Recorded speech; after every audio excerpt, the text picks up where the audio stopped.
Buongiorno e ben ritrovati con una nuova edizione del TG Flash di Neo Sicilia.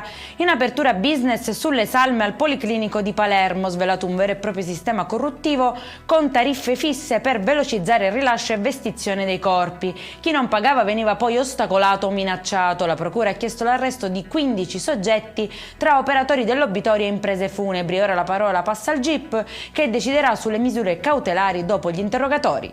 Maxi blitz antidroga a Catania con l'operazione Safe Zone. La Polizia di Stato ha eseguito 36 arresti nel quartiere San Berillo, smantellando una piazza di spaccio attiva giorno e notte.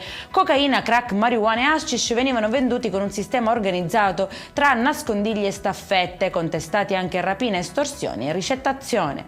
Boutique di lusso solo in apparenza, in realtà un vasto giro di merce falsa. A Siracusa la Guardia di Finanza ha smantellato un sistema di vendita clandestino tra social e web con uno showroom allestito in una villa. Sequestrati migliaia di articoli contraffatti, beni e contanti per circa 300.000 euro, denunciati 3 soggetti. Ricostruito anche un giro d'affari illecito da oltre 2 milioni di euro. Chiusa una sala giochi abusiva all'interno di un'associazione sportiva dilettantistica a Messina. Il provvedimento è stato disposto dal questore dopo controlli che hanno svelato gravi irregolarità. Scattano sequestri e sanzioni fino a oltre 500.000 euro.